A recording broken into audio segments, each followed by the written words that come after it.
Là où ça bouge sur Internet avec Avenir Radieux, toujours, ce spectacle qui a eu lieu donc à Lisieux. Et je voudrais que vous nous parliez d'une personnalité très importante qui s'appelle Pierre Guillaumat. Parce que vous l'abordez dans le spectacle, c'est quelqu'un qui n'est pas forcément très très connu du grand public. Oui, en effet. Homme de l'ombre. C'est pour ça que c'est pas mal de le mettre en lumière.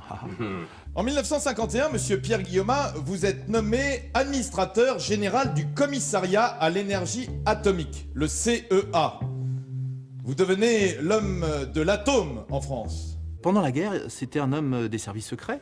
Il avait proposé ses services au général de Gaulle. Il était à Alger, dans un machin qui s'appelait le BCRA. Le BCRA, il y avait un autre homme de l'ombre que j'utilise dans les spectacles, c'est monsieur Jacques Faucard. Il y avait des... Oui, plus connu aujourd'hui. Voilà. Il a mis aussi du temps à émerger de l'ombre, mais c'est ces hommes de l'ombre qui sont intéressants parce que la question que je pose moi dans mes spectacles, c'est qu'est-ce qu'il en est aujourd'hui de la démocratie, du bleu, blanc, rouge. Et on se rend compte que derrière l'appareil politique, derrière l'appareil d'État, et aux manettes, il y a des gens qui font ce qu'ils peuvent, hein, des ministres, des présidents de la République, mais qui reçoivent des informations de la part de gens qui sont des spécialistes et qui, ces spécialistes-là, leur disent il faut aller dans telle direction. Et les ministres, les appareils divers valident ou non ces propositions-là. Lui, c'est une de ces personnes qui est dans l'ombre. Très rapidement, il va devenir administrateur général du CEA. Le CEA, c'est le commissariat à l'énergie atomique. Et ensuite, il va être appelé par le général de Gaulle quand celui-ci, par un coup d'État, va renverser la 4ème République pour imposer la sienne.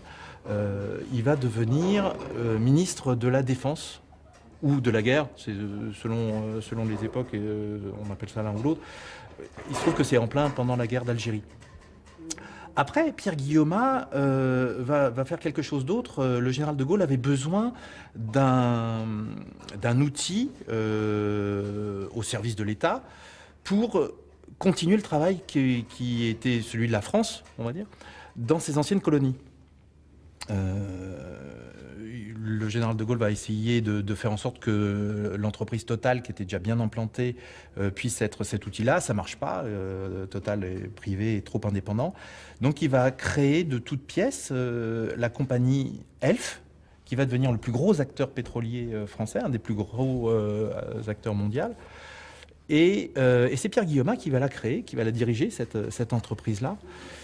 Et voilà, dans tout ça assez discrètement, puisque c'est un nom qu'on a oublié aujourd'hui. Mais voilà, on a le parcours d'une personne qui va aller des services secrets à l'armement, au ministère de la guerre, au nucléaire. C'est l'homme qui va créer la bombe atomique. C'est l'homme de la bombe en France, donc c'est pas plus que ça. Et ça va être l'homme de la compagnie Elf. Je crois qu'aujourd'hui, même les gens d'EDF vous diront qu'il faut penser autrement. Oui. C'est-à-dire qu'il faut penser comment? Il peut y avoir des accidents de centrales nucléaires. Avenir Radieux, ça fait partie d'une trilogie. C'est un bleu, blanc, rouge. Ça, c'est l'aspect nucléaire. Le bleu, c'est sur le pétrole. Bleu, pétrole. Oui, il y en a là-dedans. Hein. et rouge, sur lequel je bosse en ce moment, sur l'armement. Le moratoire sur le nucléaire, c'est le choix du passé, c'est le choix du Moyen-Âge. Vous retrouvez tout cela dans ce livre que vous avez écrit en collaboration avec un journaliste? Oui, Jean-Luc Porquet, qui travaille au Canard Enchaîné, qui a bien voulu m'aider à travailler sur ce livre, avec un très bon journaliste aussi de la revue Article 11, Jean-Baptiste Bernard. Ça vous permet d'avoir un... Voilà, Oui, vraiment, le texte, d'une part. Oui, d'autre part, des tas de petits... comme vous, là, vous proposez sur Internet, là, il y a plein de petits articles supplémentaires qui permettent d'éclairer tel ou tel aspect. Et en plus, plus, on a la chance d'avoir été illustré par un dessinateur fameux qui s'appelle Otto T, qui est l'auteur des petites histoires de la colonie française, qui est assez fameux, aux éditions L'Échappée. Ben voilà.